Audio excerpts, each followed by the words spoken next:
안녕하세요. Are you trying to learn Korean? You are not alone. We can help you every week here on CTW. Send us your questions and messages, and Hyunwoo 선생님 will give you the answers. Time for Hey Korean. 안녕하세요. 안녕하십니까, Hyunwoo? Hi, Adrian. How are you? I'm good. How are you? How do you say how are you in Korean? 잘 지내요? Yeah. Is that okay? No, not really. That's not okay. Yeah, it's not okay. People usually don't ask each other, how are you, every single time they see each other. It's just 안녕하세요, 안녕. And it just doesn't work. I guess 안녕하세요. It's basically asking the person, are you okay? Yeah, are you doing well? 안녕하세요. Yeah, because 안녕 means well-being or peace of mind or health, everything. So, yeah, it's the same question, but how are you is a bit different from 안녕하세요. Yeah. And friends, they usually say 안녕. 안녕. When you're close to the person, 안녕 is the short form of 안녕하세요. Yeah, I think between closer friends, they don't even say 안녕, they say 왔어? What's up? You here? Yeah. What's up? Yeah. It's kind of like what's up? Similar. What's up? What's up? I mean, if these two friends are bilingual in English and Korean, they might not know which is which. Like, because what's up and what's up? What's up? Both What's work. up? What's up? You can play around with that. Yeah. Now, Hyunwoo 선생님 works for a website called talktomeinkorean.com. He's the founder, and he helps a lot of people around the world learn Korean online for free. So he also offers videos. I guess you have tutorials. You also publish books. That's right. So we're also giving away some books here on the show. If you want to participate, listeners, you can try to answer our pop quiz question. We'll give it to you right now. It's related to the season because it's the first week of September. So basically a season change here in Korea, the end of summer, and we are welcoming a new season. Yeah. And during the season here in Korea, usually it's a bit more cool. You have clear, open skies. In English, fall or autumn is the season I'm referring to. In Korea, we call this season 가을. 가을. 가을. So please write 가을 in Korean.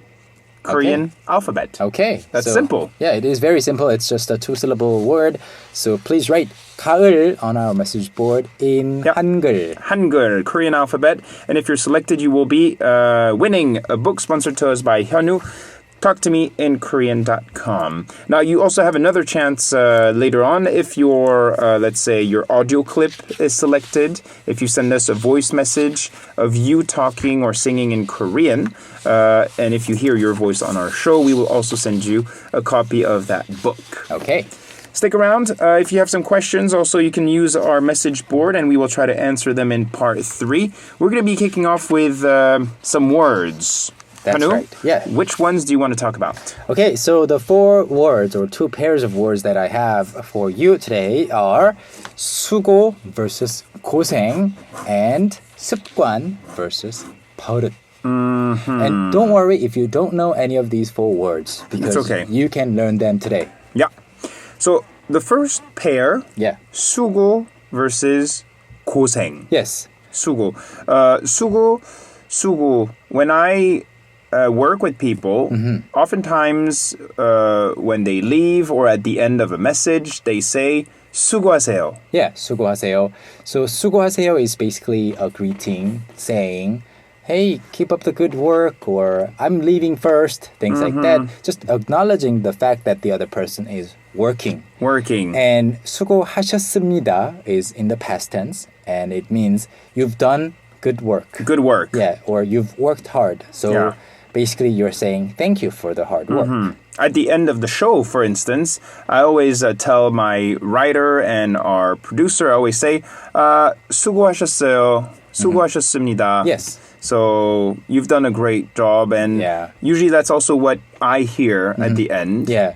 And in English, you don't really get to say this or something similar because if you say good job, it means like, a boss saying to an employee, hey, good job. So you don't really say that between friends or coworkers, but in Korean, we say that quite often.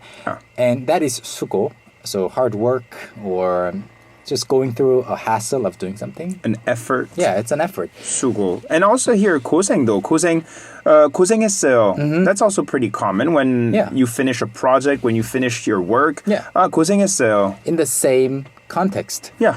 And a lot of Koreans actually argue that 고생하셨습니다 is more polite than 수고하셨습니다.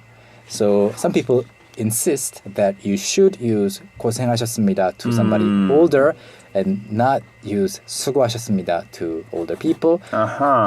So which one is more polite? I don't think either is more So polite it's the same than the thing. other. It's the same thing in the way I see it. It's the same thing. And some people also even argue that you shouldn't even say 고생하셨습니다 to an older person. So I guess Which one do you prefer? I just say anything that comes to my mind.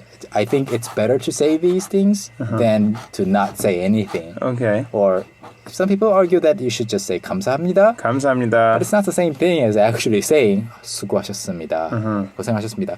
But okay, 수고하셨습니다. 고생하셨습니다. They both work.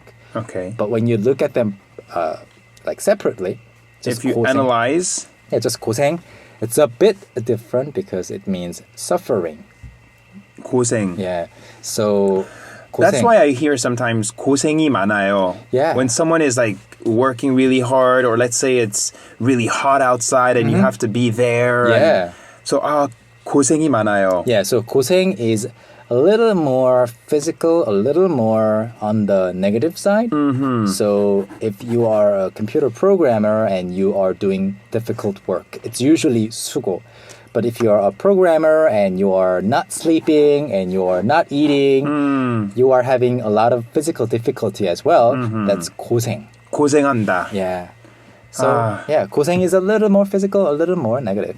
That's right. Usually, when it's extreme, you can also say 불쌍해. 불쌍하. 불쌍하다. I feel sorry for 고생한다. you. That's like when someone is. When you look at their work and you're like, oh man, I could never do this. Impossible. That's usually 고생. Yeah. 고생한다. Yeah. So yeah, you can use both 수고하셨습니다 or 고생하셨습니다. But just remember that 고생 is a little more extreme.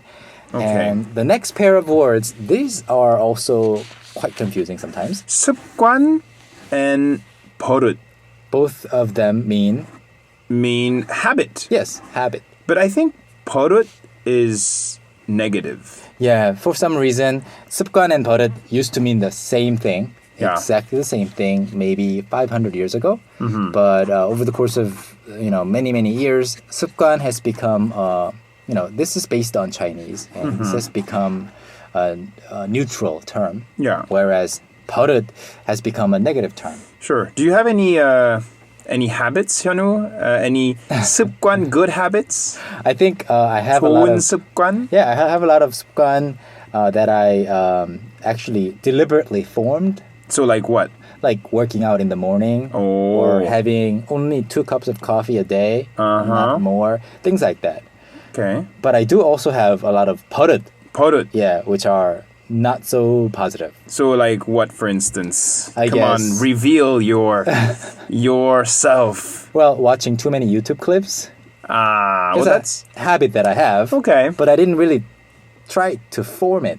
So it's a habit that I, naturally formed. And that's, I can call it a 버릇. 버릇. If 버릇. I watch one video, I usually watch tricking or gymnastics videos or breakdance videos.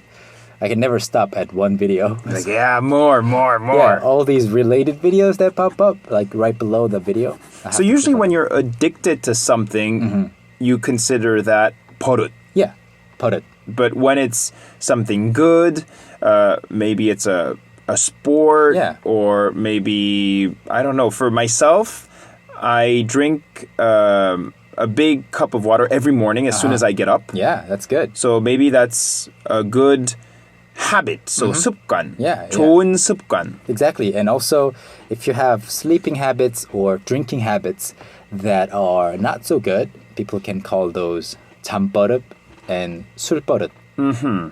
Okay. Not 잠습관 or 술습관, right? No. Yeah. No. So remember, 버릇 is negative and 습관 is usually positive habit, something that's maybe beneficial to you, your work, or your health. That's right. If you're talking about studying habits and stuff like that, you don't really say 공부 버릇. 공부 습관. Yeah, or 학습 습관. That's right. Thank you. So we'll take a quick song break. When we return, listeners, we're going to be focusing on a K-pop song, and we'll try to analyze parts of the lyrics. Which song is it going to be? It's going to be Sweet Girl by B1A4. B1A4. We'll talk about that song when we return. If you want, you can also try to win a book online. All you have to do is send us a message with the word 가을. 가을 is the new season we are moving into here in Korea with the month of September. So let us know, how do you write 가을 in Hangul, the Korean alphabet? You can use our message board, arirangradio.com/catch the wave. This is Kim Hyunjung featuring Kim Yerim and Kanto, His Habit.